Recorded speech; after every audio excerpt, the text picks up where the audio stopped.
Hi everyone, in this video we are going to talk about obligation, suggestion, and prohibition. Halo anak-anak semua, nah di video kali ini kita akan membahas materi yaitu obligation yang artinya keharusan atau peraturan, suggestion yang artinya saran atau himbauan, dan prohibition yang artinya larangan. As usual, before we talk about the material, let's read the example here. So there are short dialogue between Agung and Ayu. Jadi anak-anak, seperti biasa sebelum kita membahas materinya seperti apa, mari kita lihat dulu contoh berikut ini, yaitu sebuah dialog antara Agung dan Ayu. Okay, you can repeat after me from your home and try to practice the dialogue. Jadi anak-anak boleh coba mengikuti Miss ya setelah pengucapan Miss untuk berlatih cara bicaranya. Okay, let's start. Kita mulai ya. Ayu, help me. Agung, what's wrong? Why are you panic? I forgot to do the science assignment. What? You must not do the homework at school. You must do it at home. I know, but I really forget there's homework. Give me your answer, please. You should try to answer the question by yourself. No cheating. But I don't understand the materials. Just help me this time, please. You should not depend on other all the time. Read a book. The answer is there. Well, okay then. Next time, don't forget to do your homework. Oke, nah jadi di sini dialog antara Agung dan Ayu ini, they talk about science assignment. Mereka berbicara tentang science assignment, tugas IPA ya.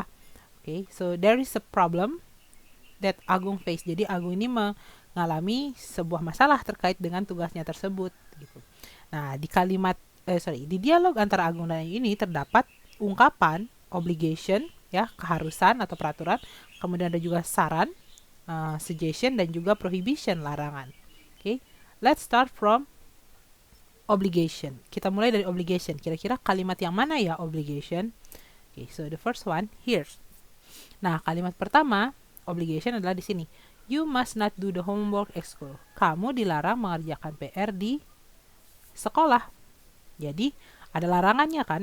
PR ya dikerjakan di rumah. Makanya kalimat kedua, you must do it at home. Kamu harus mengerjakannya di rumah. Mengerjakan apa? Homeworknya di rumah ya. Kalau kalian tidak mengerjakan PR, ya sanksinya ada. Jadi konsekuensinya ada, gitu ya. Berikutnya, suggestion, saran. Kira-kira kalimat saran ada di mana ya? This one. You should try to answer the question by yourself. Jadi Ayu memberikan saran ke Agung. Agung, karena kamu nggak bikin PR, jangan nyontek ya. Kamu sebaiknya coba jawab deh pertanyaannya sendiri. You should try to answer the question by yourself. Kamu sebaiknya mencoba menjawab pertanyaannya sendiri. Berikutnya, you should not depend on other all the time. Kamu sebaiknya tidak ya mengandalkan orang lain terus. Jadi jangan bertumpu gitu ya. Jangan mengandalkan, jangan minta bantuan orang lain terus. Kalian harus bisa mengerjakannya secara mandiri. Seperti itu sarannya Ayu. Oke, nah yang terakhir prohibition, larangan. Kira-kira mana ya kalimat larangan? Ini, no cheating. Dilarang mencontek. Oke. Dan berikutnya, don't forget to do your homework. Jangan lupa mengerjakan PR. Kalau lupa mengerjakan PR, sanksinya ya bisa tidak mendapatkan nilai atau bahkan dihukum oleh guru. Okay, now. Nah, contoh lain dari, kita mulai dari stating obligation dulu ya. Jadi, ungkapan keharusan atau peraturan. This one. I must come to school on time. Murid nih biasanya ngomong. Saya harus sampai di sekolah tepat waktu. Why? Because if you late, there's punishment. Kalau anak-anak telat ya pasti dapat hukuman, punishment. Oke, berikutnya, children must not ride motorcycle. Anak kecil tidak boleh mengendarai motor. Artinya mengendarai motor sendiri tidak boleh. Kan dilarang, ada peraturannya. Oke, this one is stating obligation. Nah, ini merupakan kalimat-kalimat keharusan. Kenapa? Ya, kalimat keharusan ditandai dengan kata ini, must and must not atau mustn't. Bisa disingkat juga jadi mustn't. Berikutnya, responnya, kalau misalnya ada yang bilang, I must come to school on time. Saya harus ke sekolah tepat waktu. Okay. Children must not ride motorcycle. Anak kecil tidak boleh mengendarai motor. Definitely, tentu. Berikutnya, suggestion, contoh lainnya adalah di sini, asking for suggestion, minta saran. What should I do? Apa yang harus saya lakukan? Giving suggestion, memberikan saran. You should take the medicine. Kamu harus minum obat. Nah, situasi di sini misalnya kalian merasa pusing, kemudian bertanya kepada temannya sarannya. I get headache. What should I do? You should take medicine. Artinya anak-anak tadi itu, saya pusing. Apa yang harus saya lakuin ya? Oh ya, kamu harus minum obat. Bisa saja sarannya juga, you should take a rest. Kamu harus beristirahat. Berikutnya, should we go out tonight? Haruskah gitu ya? Haruskah, bolehkah kita keluar malam sekarang? No, we shouldn't. We should not go outside. Ya, go out tonight, sorry. Jadi sini jawabannya adalah tidak. Sebaiknya kita tidak pergi keluar. Ya. Oke, this one. Jadi, suggestion ditandai dengan kata should dan shouldn't, atau juga disebut dengan should not. Should artinya sebaiknya, should not sebaiknya tidak, ya. Berikutnya, prohibition. Don't swim here. Jangan berenang di sini. No swimming, dilarang berenang. Jadi, don't sama no sebenarnya artinya sama ya, Nana. Jangan atau dilarang. So, this one is stating prohibition, menyatakan larangan.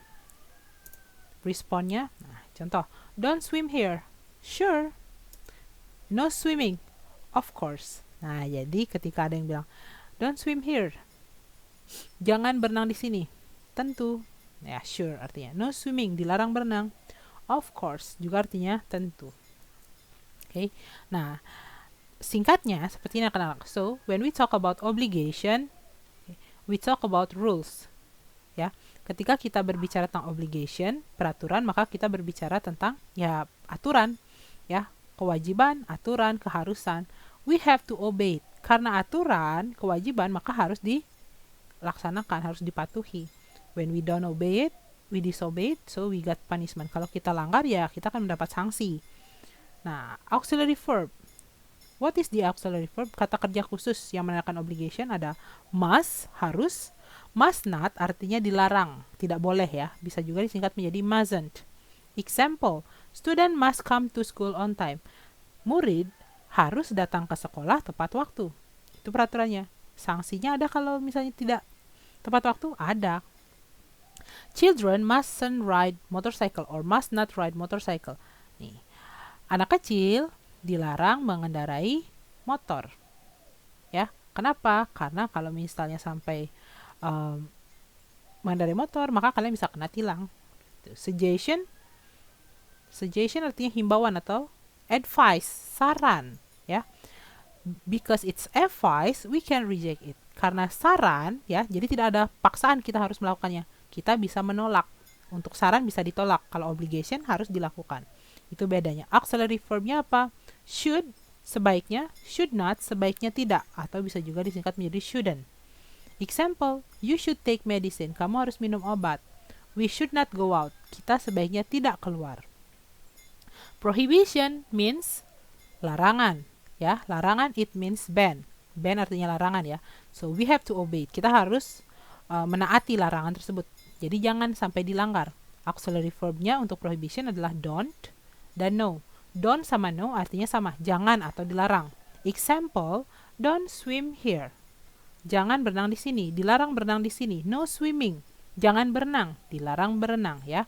Jadi kalau menggunakan don't, maka kata kerjanya bentuk pertama swim. Sedangkan kalau no, swimming. Ada akhiran ing-nya, oke? So that's the difference between obligation, suggestion, and prohibition. Itu perbedaan tadi antara obligation, suggestion, dan prohibition ya, anak-anak. Obligation dan prohibition itu wajib dilakukan. Mau tidak mau kalian harus lakukan. Kalau suggestion bisa ditolak, oke? So that's all the explanations about obligation, suggestion, and prohibition. And I hope you get some knowledge from here and see you in the classroom.